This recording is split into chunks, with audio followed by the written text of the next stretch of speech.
Financial Planner, Flow on YouTube.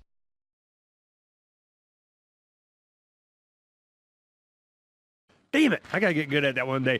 All right, we have James Corbett, the Corbett Report, edited, webmastered, written, produced, and hosted by Mr. James Corbett. James Corbett's been living and working in Japan since 2004. He started the Corbett Report website in 2007 as an outlet for independent critical analyses of politics, society, history, and economics. Since then, he's written and recorded thousands and thousands of audio and video and everybody and been everywhere and done everything, even a TED Talk.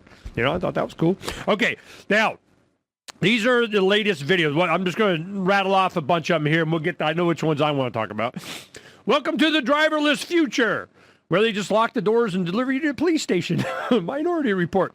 Well, we're talking about that. You are being gamed. Everything is like a game. It's a game. Points, game, influence, game. And this is a science of getting you to do certain things. The governments now have apps to it. Were you a good little citizen? Did you report? Did you brush your teeth? Did you tie your shoe? Seriously. So, we'll talk about that. Past, present, and future of the Federal Reserve. Well, we've been through that a lot. There's something new. We'll get with that. The Library of Babel, film, literature, and the New World Order. It's the internet and who controls all the information. And we say this about that and newspeak and memory hole and all. Yeah, here it comes. I remember when the internet first started, very soon after, they had a website called the Memory Hole, and you would go there to find stuff that got deleted, even back then, and then it got bought up by somebody, and I said, James Corbett on learned helplessness and learned optimism. Maybe we'll get to that. Just be evil. The history Google doesn't want you to know. All right. There's also how to overthrow the government in 4 easy steps. Maybe we'll get to that. Highway Wars, the battle to develop Eurasia. Okay, that might be interesting. Zuck for President 2020, the nightmare begins. Oh, James, what's one of your favorites there? Where we start? Let's start with Zuck. Why not? Zuck. Okay, Zuck for Prez 2020. Tell me all about it. All right. Well, of course, everyone knows we're talking about Facebook CEO Mark Zuckerberg, and everyone knows because, of course, we've all been inundated with all the photo ops that Zuck has been engaged in recently, visiting, steel workers in Ohio and milking cows in Idaho and whatever else he's doing.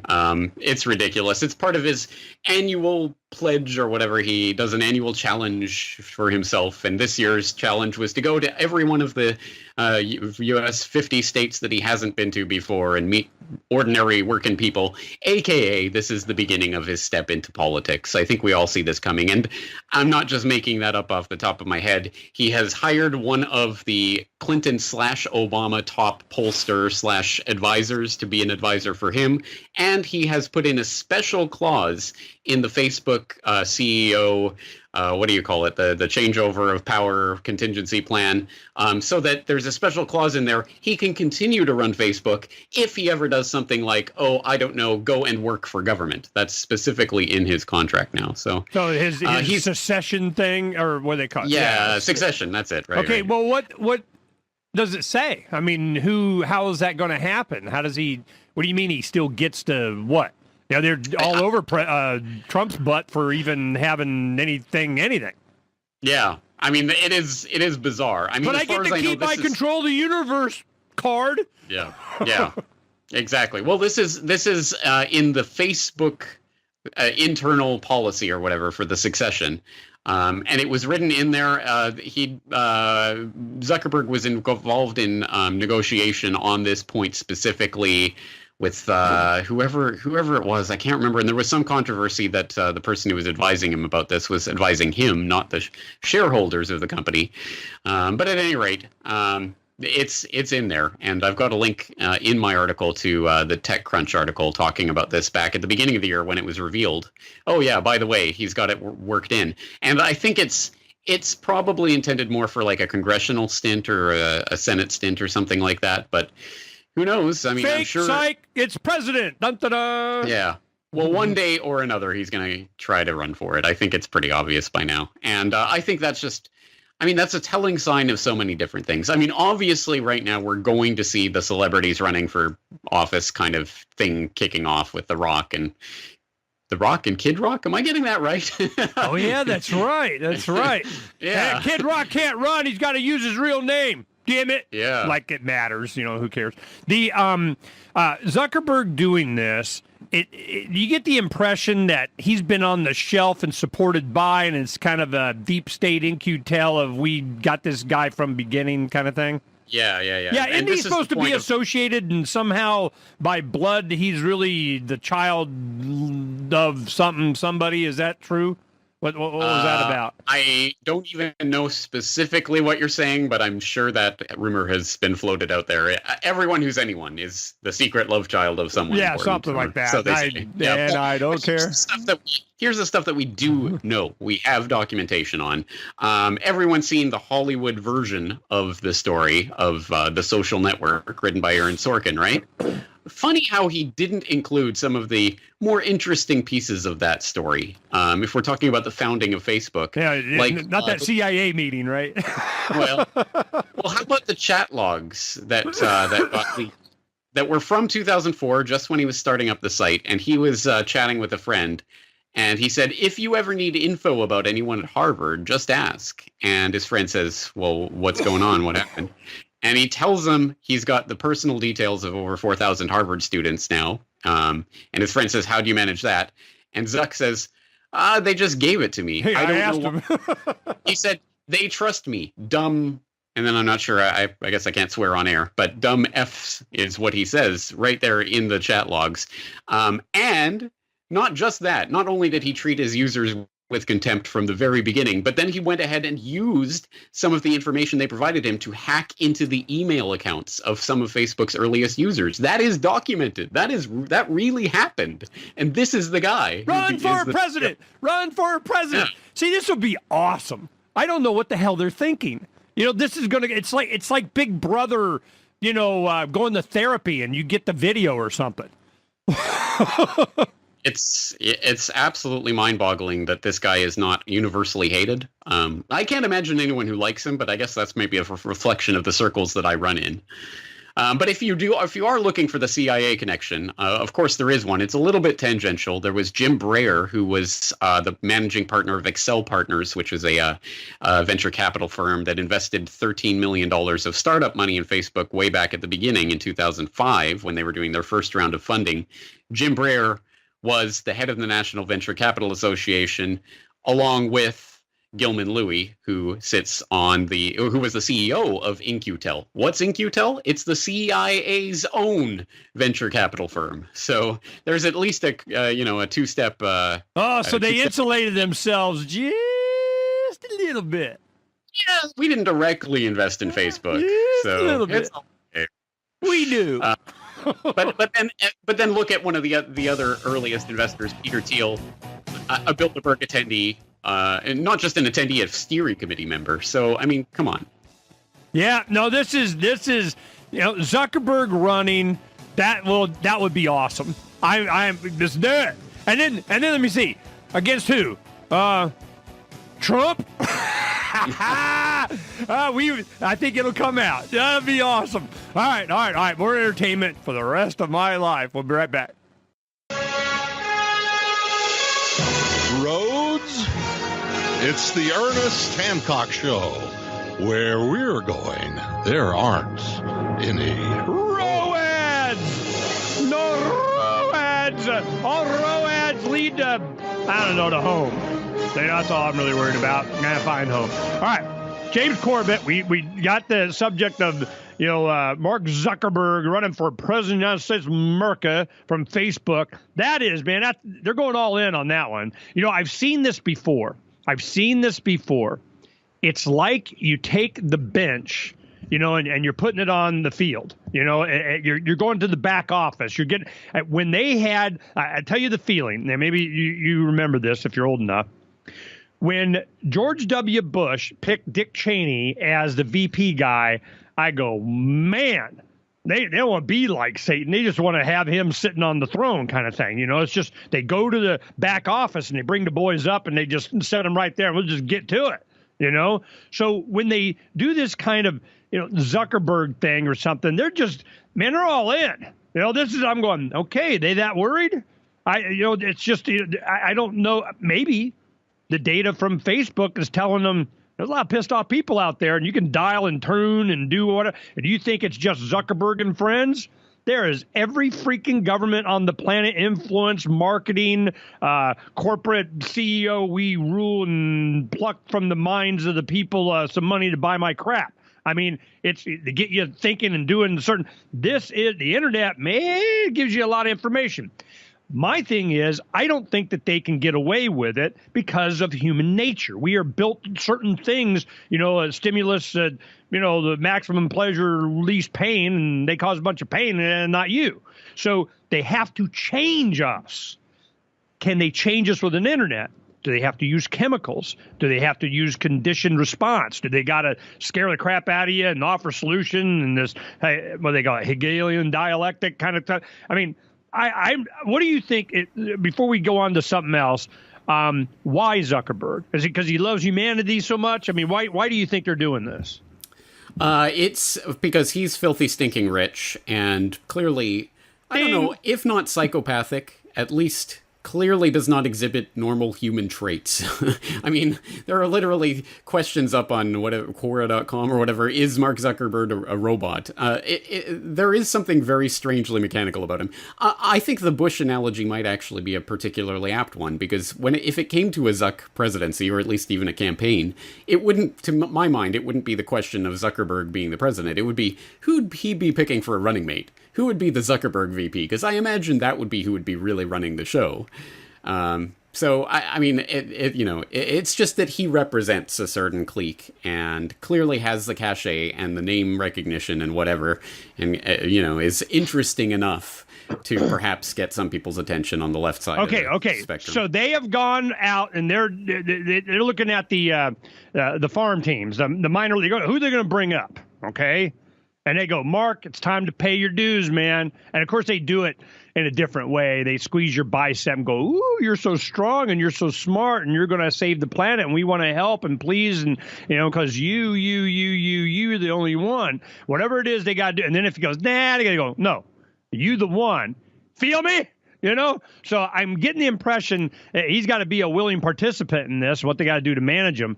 But at some time, 30 years from now, the book from the ex-wife or ex-kid or ex-something, and we're going to find out what's up. So I'm waiting for that movie. I mean, there's dirt on everyone, and I'm not saying this is going to happen. I'm saying he's clearly preparing for it. But hopefully something will come along to derail it. Like, remember a decade ago, people were genuinely worried that there was going to be some constitutional amendment to make room for President Governor Schwarzenegger, until, of course, his political career fell apart in a blaze of glory. So, I mean, anything can happen. Well, it was predicted by Demolition Man with Sly Stallone. Remember? I remember the movie. I don't remember that. In that movie, he's going, and you're talking about, well, with Arnold Schwarzenegger, because he went in cryo for decades or something. Well, with Arnold Schwarzenegger, they changed the Constitution to allow him to be president or something, right? I do remember that. Yeah. And I'm going, okay, what's some of the, let's go on some of the other issues here. No. Driverless future. Oh, no. I want to make sure we get this. You are being gamed. I love that video. That was awesome. All right, go ahead and fill us in on that one. All right, thank you. Well, that was a podcast that I made 7 years ago, so it's looking pretty prescient. It's from 2010. No way. But, yeah. That was 7 years ago? That was 7 years ago. We just made the video version, so we posted that video version up. But the podcast itself was from 2010. So, I know what I'm talking about. I know what's coming down the pipe. And for people who haven't seen it, this is about the idea of gamification. You didn't know the word game could be used in that way? Well, it certainly can. Turning everything into a game to incentivize people to keep playing whatever it is you want them to play. And by play, we don't mean something fun. We mean basically any activity you want them to do. And now wait a minute. This was a podcast, and then recently you took and added video or graphics to it and then put it up as a YouTube or something, right? That's right. So I have a Corbett Report Extras YouTube channel where I do things like that. I take some of my old audio podcasts and I put up the video version. So this is one of those. Yeah, it seemed kind of current to me is from the video, but I guess you're clairvoyant. Well, it's, I mean, this is the stuff that's taking shape, and these are the issues that if people who are in the know see it coming from a long way away. And in that podcast, I had a snippet from a presentation that was made at some gaming conference in 2010 by this guy, and it's up on YouTube as the most disturbing presentation ever, I think is the title on YouTube. And actually, for once, it lives up to that kind of clickbaity title. Yeah, because I was disturbed. it is. It's really, really disturbing. And there's a number of things that are disturbing about it. But this guy is basically, he's he's actually at a university and studying some aspect of this gamification thing that's going on, and basically he paints this picture of what your daily life will look like at some point in the future, where everything becomes a game. So when you wake up in the morning and you brush your teeth, of course your toothbrush has an RFID sensor, and it can sense how long you brush your teeth for, and if you brush your teeth for 2 minutes, you get 3 points, bonus points or whatever that you can then use to buy something at the store. Okay, now wait a minute. He predicted that video was from 10? That was 2010, that guy that did that presentation, yep. Well, this stuff is happening now. Of course, exactly. I mean, it's not even China and Canada's doing it. Exactly right. They got their own app. So this is what brought it up to my mind, and that's why we put out the video version of it just recently, is because now we're seeing it happen. And for people who didn't catch that, there's this Carrot app in Canada where literally the government is sponsoring this app and will kick in a bunch of money to purchase points, like Petro-Canada points, like gasoline, buying gas or things like that, or movie tickets, so that kind of thing. And you earn the points by doing healthy things, like walking a mile or jogging to work instead of taking the car or whatever, or taking a bus instead, or whatever, just under that rubric. But of course, it also is things like if you correctly, take a test and get the correct answers on the flu shot, why you need to get the flu shot and things like this. So of course, it is a propaganda vehicle. The government will make a game out of being a good citizen and jumping through their hoops and doing the things they want you to do. And if you come up with the right answer, you get points. And everyone loves You know what I'm going to do? I'm going to give it to my robot to brush his teeth and my sneakers and everything and tell him, just give me the money. Yeah. Oh, man, this is a dystopian thing, man. They make movies about stuff like this. It's real life. And who predicted it? Mr. James Corbett. More when we come back.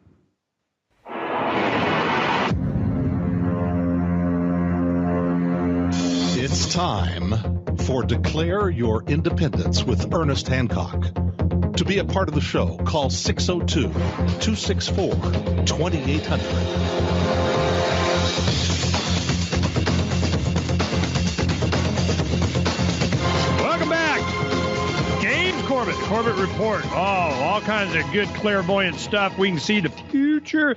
One thing I wanted to mention real quick, behind Trump last night, there was a black man standing there, Blacks for Trump, and then it folded down, and it's blacksfortrump2020.com. And on his shirt, it said God's, plural, 2.com. And you go there and, blah, blah, blah, some religious stuff, and it definitely wasn't, I don't know, president. I don't know why they had, but the main point that they were making is those freaking Cherokee Democrats. I'm not even sure what the hell that means, but the Democrats own the slaves. They were a bunch of them Democrats. They were slave owners. Republicans kind of freed the slaves, and now I can't believe the Democrats going on. They're not, slave owners. And I'm going, okay, I guess there's that, and then if you went further, it got weird. But, it's images. It's all about images. So I'm going, okay, do you know what that Cherokee thing means, where that came from? All right, another thing to worry about. All right, the gaming thing, this is what we're going to do. Finish up on the gaming. You're gamed, and that goes right over into the Library of Babel, film, literature, and the New World Order. That goes right into Just Be Evil, the history Google doesn't want you to know. So, of course, I want to get to that, what they don't want me to know.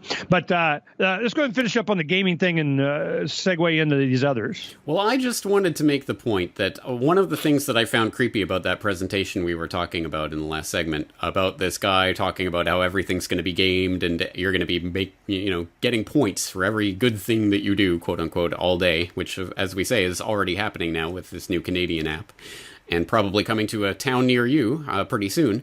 But the point that I want to make was that I mean, it's interesting. We were talking about this off air, and I think that the guy in this presentation was genuinely enthusiastic about this, and he goes on to make the point towards the end of that presentation that your children, your grandchildren, are going to know more about you than anyone has ever known about anybody in the history of the planet, because they're going to have all your data about everything that you were doing on a day-to-day basis, and they're going to be able to look, see what Grandpa was doing on, August 23rd, 2017. Oh, he did this, he did this, he did this, he did this. And he was saying, well, this is good. It will make us better people, because when we're living with that in mind, that, this is going to be recorded for posterity, well, we won't want to do bad things, so we'll be better people because of this, which is the exact argument of the panopticon. That is what the panopticon is. It's that jail where the prisoners don't know when they're being watched by the jailers, so they act as if they are always being watched. Well, that's it. The internalization of the panopticon. We're always being watched, so you better be good. Santa Claus is making his list and checking it twice, so you better be a good boy. And he's genuinely enthusiastic about that at the end of the presentation. I posit that you didn't pick up on that because it's titled The Most Disturbing Presentation Ever on YouTube. Of course, that wasn't the actual name of the presentation. And it is genuinely creepy to people with their heads screwed on straight. Like no. This is what I saw. I saw a guy that was doing it. It seemed like he already had contracts ready. He's getting paid by the man to do it. And he saw where this was going. So to keep his contract, to be able to, he goes, it's inevitable. It's coming anyway, And I kind of got the feeling, if you watch it again, I'm going, he's warning us. It's interesting. Okay, I'll watch it again and tell you what, I'll see if I can get him on the program. We'll settle it. Yeah. Well, of course, now he's not, maybe after he already got his money, he lives in the Caymans or something. Yeah. But, I got the impression that he was enthusiastic. Yeah, and it's going to happen, and you're going to do this, and you're going to do that. It's inevitable. But I'm here at TED to tell you guys, freaking, or wherever the hell it was, to freaking run away. No, just be aware. Because you're right. That's one thing he was saying. He's going, look, everything that we do is going to be able to be scrutinized later by generations. Grandkids are going to be going, you're a good, bad guy. So will it influence you? Yes. And the governments are doing this. So I got the impression that he was sharing with me without being, outing himself directly as, he was just sharing the whole thing and what to be worried about. That was the impression that I got, that how else was he going to do it and get invited to the next thing? Yeah. He wasn't going to be James Corbett, and go, right, be feared, but I got the warning. It was definite. And when I didn't know that this was in 10 and, because it seems so current and I'm going, hell, what's he talking about? It's already happening. I'm going, oh, James just pulled this out of the Wayback Machine and said, here we go. Because it's happening now. So 7 years. That's how long it takes. Speaking of pulling things out of the Wayback Machine, the Library of Babel.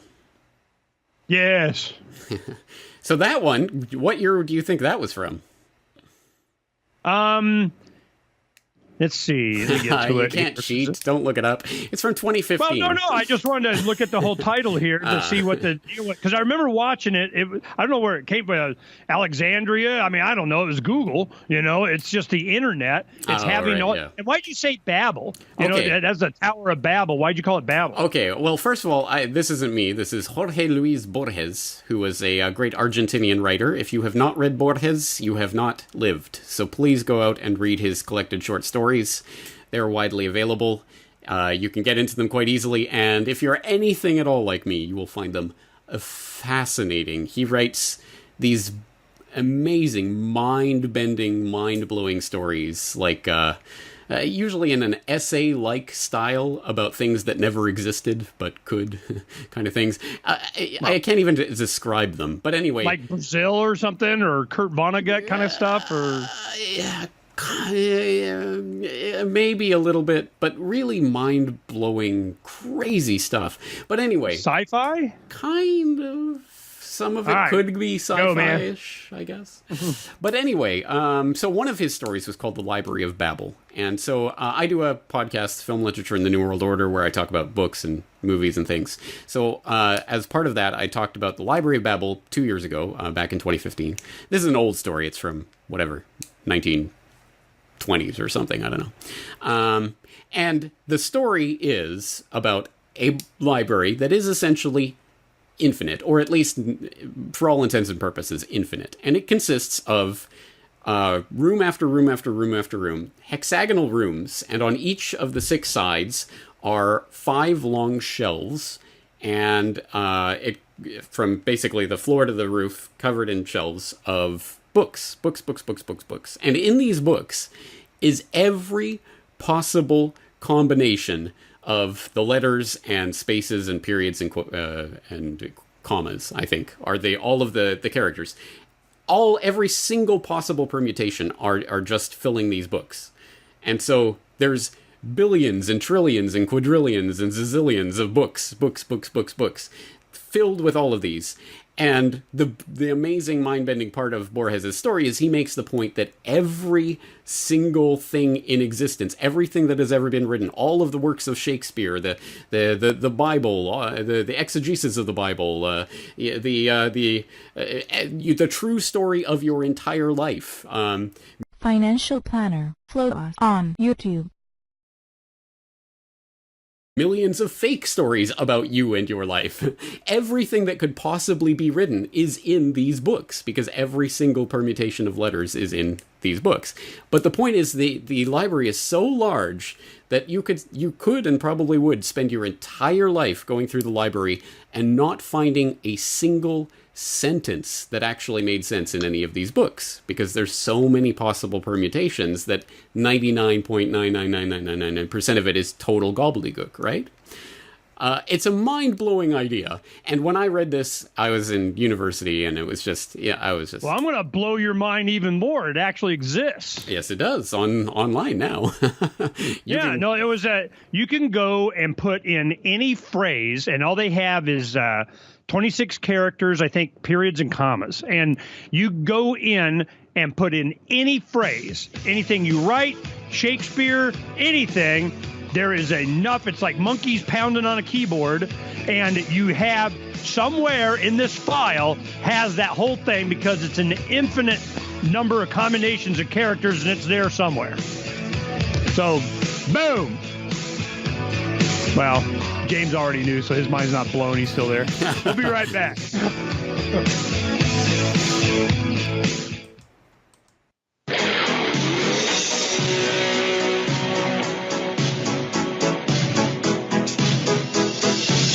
Freedom is the answer. What's the question? You're listening to Ernest Hancock. I want to break free. And Mr. James Corbett. There he is. Any purdy? Okay. Oh, wait a minute. Wait. Is that gray in your beard? Yep. I see you. Getting gray. Yeah, I know. I got gray too. And then, Donna goes, "Oh, you're getting gray." And then years go by, and I grow it back. Now she's like, "Yeah, it's okay now. I guess it's it was not pretty before. I guess when I get older." All right. This is the Babel, Library of Babel, and we're going to go from there and segue into, Just Be Evil, because this Library of Babel, the everything, you'd think that now they couldn't get everything, and now they just have smart meters with smart devices and smart cameras of being smart about, you, and they think they know everything, and then they put it on and display and see, you said this, and whatever context they take. They're control the populace to the point to where the people just go, I don't care what you say, whether it's true or not, and I'm looking for who aggresses or something. I mean, we got to have a new standard. What do you think's happening with this Babel thing? How are they going to use it? Well, so here was my take on this. As I say, I was reading this story back in university, and it blew my mind, this idea, this infinite library, every book that's ever written is in there somewhere. And I thought, oh, that's amazing, wouldn't it be amazing to be in that library? But no, I remember talking about this to a friend of the family at that time. So I was, 18, 19 years old or something. And the friend of the family was this computer science professor, and, he'd been around the block a time or two. And so he said, no, you don't really get this story, James. This is a nightmare, the idea of all this information out there, but how do you sort through it without an index, without a filing system? It's just a nightmare. And now that when I reread that story today from today's perspective, I'm like, yeah, how did I not see the horror of that story? It's really a horrific story. This idea of all of this gobbledygook and nonsense that you maybe, your entire life, you might find one sentence of actual sense in there somewhere. Well, that's obviously a metaphor for the age we're living through, the internet age, the information age. So, but here we have a savior. We have someone that's going to index and file and sort through and deliver the information that you want. We actually have a librarian in this babble that we have online. And who is that librarian? Google. Yeah. So what could possibly go wrong? So I made this podcast again 2 years ago, and I had people, when I re-released this video version for my extras channel, people were saying, I can't believe this is 2 years old. It's like this is, done today. Because of course, now people are starting to understand the problem of Google being that censor, that gatekeeper of information. Again, anyone who had their head screwed on straight saw where this was going, but people generally are waking up to it now with all of this censorship that's going on right now, and Google adjusting their algorithms so certain websites that used to be up on the first page of results when you typed for certain keywords are now buried on the 107th page and will never be seen by anyone. That is the nightmare we're living through, and that is exactly what this story was about in the way that I approached it in this podcast. It's not the information itself, it's how do you access it? Who is that middleman between you and the information? And how can they shape your entire view of the world? And what is and what isn't? And what's true and what's not? They are the gatekeepers. They are the ones who show you the information. And you feel like you're doing it yourself because you can scroll through, a million pages of results if you want to. Of course, no one's going to. 99% of the people, 99% of the time, are going to click on the first thing that they see. And generally, that's a Wikipedia link, depending on what you're searching for. And who's going to be the ones that determine what is and is not available on the first page kind of thing? It's exactly. Like YouTube heroes. Yep. They decide. They delete. Nope, not this one. Why? And remember, it is happening. It is happening right now. There was just that story from I think this month with SWS, the World Socialist website or whatever, that did their list of remember the proper not list that came out? With all those Russian websites, propaganda websites. Well, James Corbett. And James Corbett was on there. It seems that all of those sites are being targeted, and they're seeing huge drops in numbers from Google search referrals because Google has adjusted their algorithm and now is taking into account, these are Russian propaganda sites, as attested to by this anonymous group that no one knows anything about. It really is happening. I tell you. No, I tell you where we've seen this before. Those were activists in the 90s. To get targeted, to get delisted, to get made fun of, you had two phrases. One, you're anti-Semitic, or two, you were a Southern Poverty Law Center list of we need to get some on whatever the hell. And then you had law enforcement, Southern Poverty Law Center said, so we get to go raid them or something. Yeah, that's enough justification for a warrant. You could see this already happening. Governments were already doing this. They were outsourcing their supported evidence of whatever the hell. Their probable cause was somebody with a memo. So this is what's happening now. Now you have things like the two black women, Diamond and Silk or something. They're big conservative Trump supporters. They're up there doing, girlfriend, let me tell you should be voting for Trump. Boom, off. Okay. So it's so obvious, but what does that do? That opens up another method, another platform, a desire, a need, but they have to prevent it. Those won't leave us alone. How do they prevent that? Well, they control and do and whatever and media and stuff. But when you go to the decentralized internet, when you have CubeSats, I'm going to speak at Nexus Earth Conference in Aspen, September 21st to the 23rd.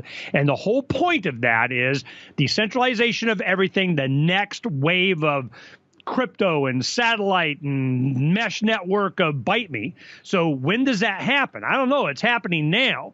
Will they be able to still control the minds of the people if they're not there? They don't have the eyes and ears. That's what broadcast television was. It went to the internet, and we got a good decade or more of, we're over here. And they go, yeah, now we are too. Well, and we got to go over here again. That's it. And I expect Mr. James Corbett Report to be on the new net of something. Exactly. That's what this alt tech revolution that you might have heard about is all about right now. All of these alternative platforms that people are now scrambling to make, the Gab.ai and whatever else, all these alternative social media sites that will be the rivals, the free speech promoting rivals to the free speech censoring. Is Facebook any of them and all taken this. off? It's too early to tell, but Gab.ai just got delisted from the Google Play App Store, so whatever they call that. So that's a start, right? I mean, it's going to be a big fight, and it's going to be awfully hard because they're entrenched. And people like me have been screaming from the rooftops about this for years, but, I'm just a crazy conspiracy theorist. What do I know? So, now finally people are realizing, hey, we can create alternatives. We better do it now, by which I mean 5 years ago, but better late than never, I guess. No, my screaming, of course it's coming. It's got to be off of DARPA's freaking grid. I'm going, no, where do you think the internet, where it came from? It was Al Gore, or like him. Well, the government anyway, yeah. Yeah, I mean, what's the difference, Yeah. So I'm going, all right. If we can have a method by which we can do all the same stuff, communicate, share, do blah, blah, blah, blah, blah, without constant surveillance, what kind of people would we be? Would we be constantly watching real catapults into cactuses, by naked women with machine guns or something? I mean, what? Maybe. A couple of, whatever, once. I mean, you're in high school and the internet, I mean, you're looking at everything and then you can, okay, I'm good with that. I'm done, So this is, I've seen it with my kids. They just made the decisions again. Yeah, okay, whatever. You can't even do that anymore. There's no exploring. There's no, going in and immersing yourself and kind of finding who you are. So this is a new freedom, a revolution of thought that's going to spring back. It's the pendulum coming. The rubber band's going to snap, and we're going somewhere else.